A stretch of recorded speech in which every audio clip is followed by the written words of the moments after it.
Hey there, internet friends. Trevor Starkey here with another episode of Trevor Trove Gaming, my weekly Sunday show where I talk about video games. This week, I am reviewing Pyre, the latest game from Supergiant Games. Now, if you're not familiar, they're the studio behind Bastion and Transistor as well, and one of my favorite things about the studio is that their art style and their music direction are just consistently beautiful, gorgeous, wonderful experiences for both the eyes and the ears. And Pyre is no different. Pyre continues along that, but one of the other great things about Supergiant is that they continue to kind of reinvent themselves with each game. Bastion and Transistor are really nothing alike outside of the art style and the music direction, and Pyre throws out what they did with Bastion and Transistor as well, and they've created another completely new game, new game type specifically. So Pyre puts you in the shoes of the reader. You are kind of an outcast with this rare ability of literacy. And you're discovered by a group of fellow exiles, and they kind of nurse you back to health because they're hopeful that you can help free them from exile and return them up to the Commonwealth. In the lore of this game, people exist in the Commonwealth, and if they commit crimes or something, they're exiled down to the downside, which is kind of like a purgatory-ish kind of place. But they can return to the Commonwealth if they are chosen through the rites of this game. The rites of passage, I think, something like that. And these rites are the main gameplay focus of Pyre.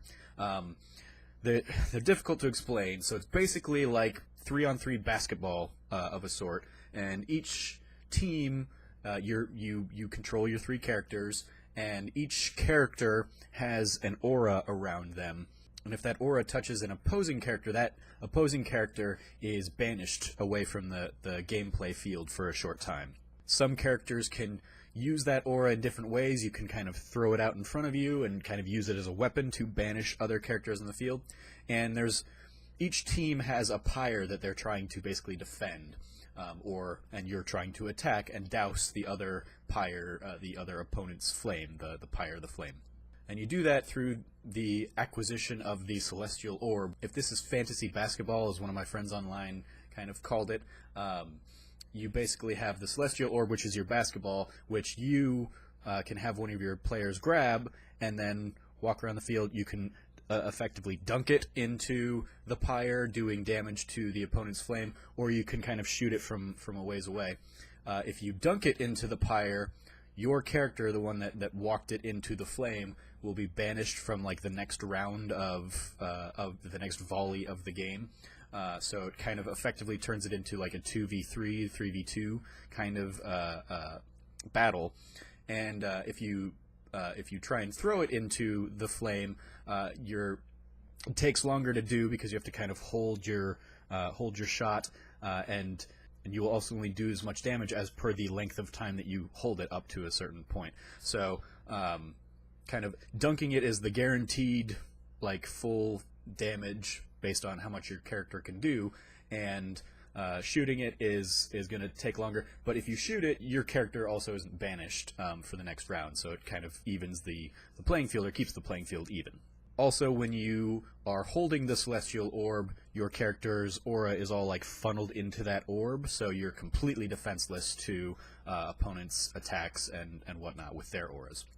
So that's the core kind of mechanic of the game. Each player has their own kind of stats and attributes, so you can have like bigger, slower players that will have a wider aura that will do kind of damage in a much wider range, but they're going to be much slower to get the orb across to the opponent's pyre, and so there's kind of a trade-off. The character I kind of describe in my written review of the game, Jodariel, she's a large character, she's a demon character, so she's got a giant aura around her, but she's very slow.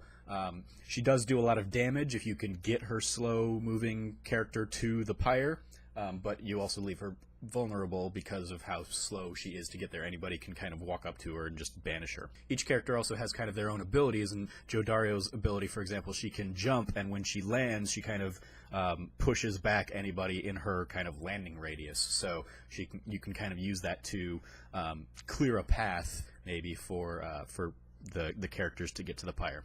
You're only able to control one character at a time. There's no kind of like autopilot for whoever's not being controlled by you. They just kind of stay there, and so that means the opponent is walking up to them and just like hitting them with their aura. Your character, the other characters that you're not controlling, are going to get banished. They're not going to like jump out of the way or anything like that.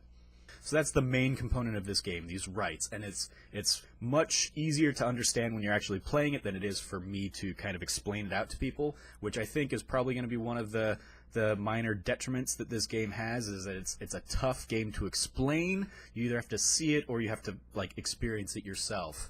And that's kind of a drawback, I think, of Pyre. It's not as simple to explain as something like Rocket League, which is just soccer with cars. This is, even fantasy basketball is a very like reductive way of describing it and doesn't really get into kind of the nuances and the different strategies and tactics that you can take with your varied cast of characters and the different abilities that they get along the way. Because much like Bastion was an action RPG and Transistor was kind of a tactical RPG, this is very much a sports RPG in that your characters will level up based on their performance in the rights, and you can kind of learn new abilities that will increase their attributes as you go throughout the game. And kind of the end goal is, as you perform these rights and as you are victorious in these rights, you will eventually get access to a liberation right, which allows one of your team members to be freed from exile. If you win the liberation right, your main character, your lead character in that right, will be removed from your team, and they will be sent out of Downside back up to the Commonwealth, and so you end up being a person down from your assorted cast. So you kind of have to learn new strategies. If you pick in your first liberation right your favorite player, your best player, and you win, they're gone. They don't come back. So you have to completely like refigure out now what your new tactics are for the rest of kind of the game, and that changes as you continue to free your team members from exile. The other main gameplay component of this title is it's very much a choose-your-own-adventure kind of game, not only in like the dialogue choices that you get to pick, but also in kind of the path that you take around the world map. You'll very often be given like 2 or 3 different options of you can go to point A or you can go to point B on your way to point C, and point A will give you this kind of benefit and point B will give you this other kind of benefit, and it's up to you to kind of choose and figure out what you want to prioritize. As with past Supergiant Games titles, there are like modifiers that can kind of make the battles, in this case the rights, more difficult, but you get more experience through a victory of them. These modifiers in this game are called Titan Stars, and they'll kind of either like you'll start, if you like, 1 star will have your Pyre start with less health, 1 star will have your opponent's Pyre start with more health, so you have to do more damage to them to win the match, or your opponents might do more damage to you every time they douse your flame, that kind of stuff, and you get more experience the more Titan Stars that you have activated. So you can continually, much like with Supergiant Games' previous titles, you can kind of ramp up the difficulty that way, having up to 12 different Titan Stars active at any given point in time. You also have kind of a challenge mode of sorts in the game's 2-player versus mode, where you can play against a computer opponent at various levels of difficulty that you can set, along with like you can basically customize your match against the computer player, or you can play locally 2-player. They don't unfortunately have online multiplayer, which they've gone out and said multiple times that it's because they're such a small team that they just didn't have the resources to dedicate to it, and I get it. I think it'd also be because it's such a timing-based back-and-forth game. I think it'd also be tough to do with online multiplayer. I mean, no more so than any other sports game, but a sports game made by a team of, I think Greg Kasavin said like 12 people, yeah, it's understandable that they weren't able to dedicate online multiplayer. It's unfortunate because I think online multiplayer would certainly extend the life of this game as opposed to the story mode and a little bit of 2-player local multiplayer. For example, I've kind of beaten the game. I've already gotten the platinum for it, and I don't know necessarily, as much as I love kind of the matches and the fast pace of the matches, I don't know how tempted I am to really go back to it. But if I could play it with friends kind of around the country and online and stuff, I'd probably be much more inclined to play it, but it's not there.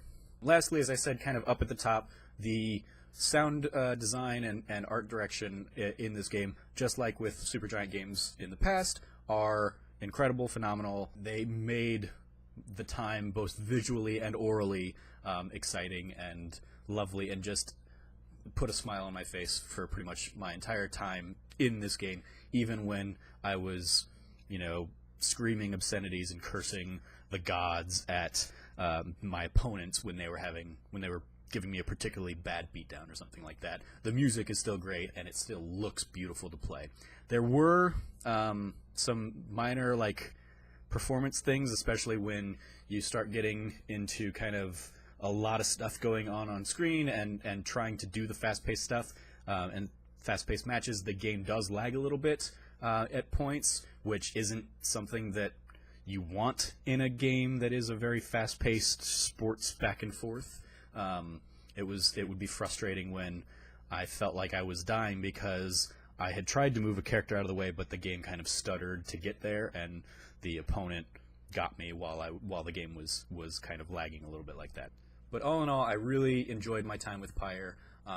It's beautiful, it sounds lovely, and there's an incredible kind of back and forth in this new sport that they've created in Pyre, and it's a lot of fun.